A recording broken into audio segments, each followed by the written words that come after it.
excuse me, age adjusting and crawling development. This is for Twana. Listen, you're new here, but I say this all the time. Stop age adjusting your child. You're going to get a real false sense of security that somehow this catch up is going to take place. Somehow the development's going to take place. We got to start acting like our kids are their age. Now, due to his prematurity, almost to a micro-preemie, I'll allow that for organs, you know, for respiratory, lung development, kidneys, that stuff, that's fine if it's necessary to allow for. But for age adjusting for development, no. The first day of birth, you're exposed to gravity, and you're going to have that. Gravity is the one constant from the day we're born to the day we die. We don't have gravity in the womb, and so that's where we have to stop that. I would like you to get a hip X-ray. The reason being is he wants to dominate the stand off the left leg, which is very common. I'm a right-handed person. A right-handed person is going to have a left leg dominant, vice versa. Now, I know a child at this age shouldn't have a ham dominance, and again, you are correct on that. And so that's what's going to go on, why you're having. But every time he tries to bear weight on that leg, it's collapsing underneath him. And I want to make sure that that hip is okay, because a child doesn't do anything that's difficult or that hurts them. And if there's a little bit of subluxation going on or a hip dysplasia going on. So again, he wants to stand up. He's socially there for standing up, and he's collapsing, right? So it's a pretty hard fall. And it's in 2 videos. So I think it's time. And the fact that you have cerebral palsy, that you have that you're going to have that. And if I said that prematurely, you have 2 months in the NICU, you have birth trauma, you have prematurity. It is and will be a form of cerebral palsy. It might not be brain trauma, but again, these are things that you can be putting out there and start working on to redirect and to work on. And that's why you have the variations of side. I'm sorry what you're getting from your doctors. That's the biggest problem with prematurity. They just go, oh, well, somehow they'll catch up. So we're, you know what I mean? These kind of kiddos fall through the cracks like you would not believe. It needs to stop. Age adjusting needs to stop in the medical community as well as the parental community. And also, too, they really don't start reviewing a child under the CDC for development age 9 months. You're just, quote, 10 and a half months. No, you're 13 months. And that's where, again, you've got this gap of almost, you know, like going on. And that's what is happening. The one-legged crawl, I think, is coming from something in the structure of the hips. The other thing to look at, and I don't have a good video of his vision, I want to make sure that the active-passive convergence going on. Hi, Twana. Thank you for waiting for this, and you can go back and watch it. You know, I know the live has started. But one of the things is I want to make sure of, and you should be under an ophthalmologist care anyway because of the NICU time and the prematurity, not just for optic nerve, you know, anything like that, and retina. I'm sure you don't have the RP because you would have mentioned it, but you want to make sure that the eyes are, I call it active passive convergence. So can we go here? Can we go here? And then back again.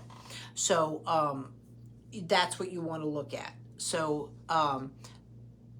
you want to make sure that the eyes are functioning now. I want a retinoscopy done to make sure it's acuity, you know, and going on.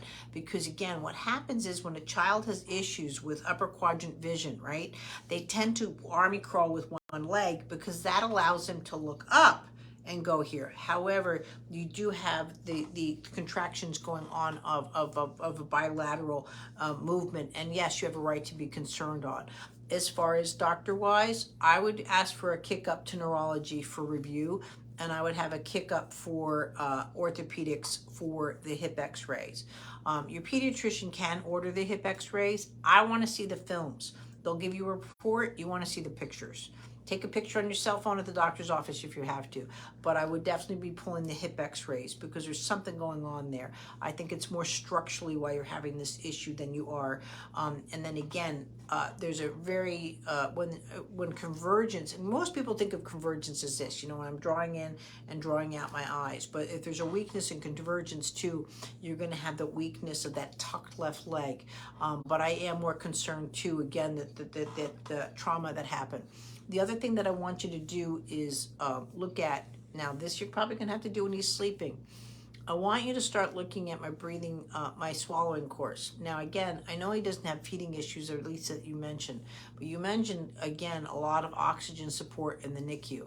They tape these kids' faces, and this could also be another reason why it's hard for him to crawl, because, again, that coming over that system, that ability to look up, could be really just because he's had the cannulations, and this is where speech comes into play, because it affects the bone underneath the tongue, the hyoid bone, and again, that kind of development issues, because there's too many milestones being missed. I can tell you right now, he's not coming to sitting through his back. He rolls to his belly, pushes up, and takes off like that. And again, that fall and stand. I want the hips looked at first, but at the same time, I want you to work on the movements. I would really almost go back to the pre-crawl course, or if you're going to bump it up, go to the pre-standing. But I would like a better foundation on all that. I'm going to say it the nice way. Yeah, I know I'm right. But the problem is, how do I get everybody else to listen to you and I? Sorry, I'm soapboxing. It's the end of the week, and my son's about to have surgery, so I'm getting a little bit squirrely. And it's a bad surgery. So, and he has it on Tuesday. But you shouldn't be, you're right. You know what I mean? Like, why, how can nobody just look at a kid down the hallway in a doctor's office and just go, this. These are specific milestones that are missed. I know I had a trouble rolling over. He only rolled over through the one side. He's not coming to sitting. Independent sitting he does, but he does toys come to me, versus, again, that crossing midline. That was delayed. It was hard for him to grab his feet. He doesn't come to sitting through his back. And now you're here, and you're really starting to see the disparities. I'm not worried about his cognitive, because socially he's on track, and that's also what's going to pull you down, because of that social interaction. And he looks fine to me. Yeah, but looking fine and development, two different things. And sorry, I just had I work a lot with the Orthodox community, and I'm a New Yorker, so they were just here, and I can hear my accent coming out. I've been here for 24 years, but when I'm around a New Yorker, I hear it. So I'm laughing at myself. But and then when I soapbox, I get Jersey, New York. So really, that's what's going on. I want the eyes checked. The eyes should be being checked, but I don't want to check just because of the NICU complications and the prematurity. I want his acuity checked, because what I'm looking for specifically is how his convergence. Now, you can show me another video of more close-up of his face, and I can look at it, but you still should be under every 6 months under an ophthalmologist review. And since he's over a year old, yes, because he's 13 months, he needs to have that on his dance card. But you want to make sure they're doing a retinoscopy. No cards, no nothing, a retinoscopy. So when you're making the appointment, ask them if they're performing that, because it has to be done with an ophthalmologist. Again, a bump up to neurology, a bump up to orthopedist, and I want those hips looked at, and I want to see the pictures. Reports mean nothing to me, because the reports will say the hips are fine, and then I see the pictures, and I'm like, what, who's doing that? Because I want to see what's up with his movement. But meanwhile, those are the courses I don't want you to work with. I would really almost get into the worried parent to have a better foundation. But if you're there and you want to just go with what's being done, then either work with the pre-crawl or the pre-standing course and go from there. But again, we have to see if the eyes are the issue, or it's more the contractures and the spasticity that's going on the left side, preventing the eyes from going up. And then again, yes, when he's sleeping, do the swallow course to undo, again, that these facial movements are there to be able to be had because of all the oxygen, and probably he had NG tube as well, going down and affecting the facial movements. I hope that helps. Thanks.